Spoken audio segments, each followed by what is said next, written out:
now Republican Congressman Mike Gallagher out of Wisconsin. Sir, good morning, and thank you for your time here. What do you make of this, and how strong do you think the card that you're playing could be? Well, I think particularly as the American people see the complete lawlessness at the southern border and the way in which it affects not only border states, border districts, but districts like mine. I'm way up there in Wisconsin. When we talk about the border, we're usually talking about Canada, but we have crime directly related to lawlessness at the southern border that's claimed lives in my district. We have massive problems with fentanyl that's killing people in my district. So I think we are on the right side of this issue. It's just common sense. We have to have operational control of our southern border. And the fact that we don't, the fact that this administration has embraced an open borders policy and in many cases has turned a blind eye to common sense positions like remain in Mexico, using physical infrastructure like a border wall, I think the American people just see the chaos that's creating, the human tragedy that's creating. So we have to stand strong. Securing the border is the right thing to do for the defense of our country, for the well-being of our citizens. And at the same time, we need to send a message to people that want to come here legally that that's the right way to do it, not incentivize people coming here illegally. So in a negotiation like this, you wouldn't get everything that you want, but what specifically would the Republicans demand be in a bill if they were to vote for the government funding?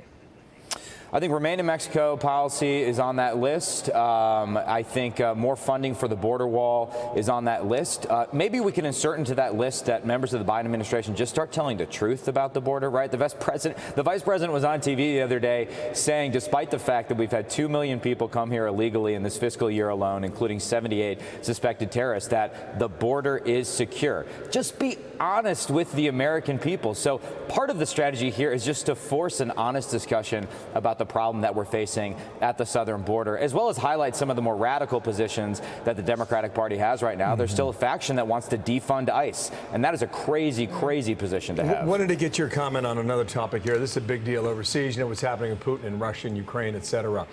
John Kirby was with us yesterday on our set here in New York, and we asked him the question that seems to be rather apparent, and that is this. Watch. Are we effectively at war with Russia? No, we are not. No, not at all. Russia is at war inside Ukraine. And despite the rhetoric we heard from Putin last night, trying once again to make this about the West versus Russia, or the United States versus Russia, or NATO versus Russia, nothing could be farther from the truth. So when you woke up yesterday and you heard about the threat about nuclear weapons on behalf of Vladimir Putin, what did you think as a member of the military yourself?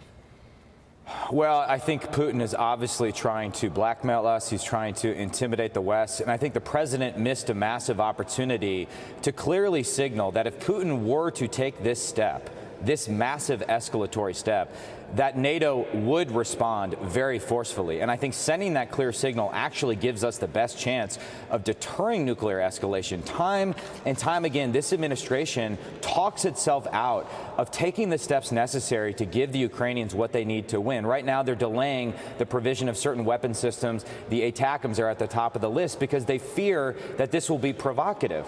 But it's the fear of provocation that I think is actually causing Putin to go further and further. So I was very disappointed that the president didn't take advantage of the forum he had at the UN. And of course, Putin is actually fighting two wars right now. There's the war on the ground in Ukraine, and then there's the broader commodity war where he's leveraging energy weapons against Europe. He's trying to control the Black Sea in order to control the grain trade. That's going to escalate going forward, and that's where we need a coherent energy policy, which this administration does not have. The president doubled down on his climate change agenda, which isn't working for Americans, at his UN speech, and that was very disappointing to see. Congressman Mike Gallagher, thank you for being with us this morning and kicking us off on a Thursday. Appreciate it. Hi, everyone. I'm Brian Kilmeade. I want you to do me a favor. I want you to click to subscribe to the Fox News YouTube page. This is the only way that I know for sure that you're not going to miss any great commentary, any great news bites, any great interviews coming your way on Fox. You can get it all here on YouTube. So subscribe right now.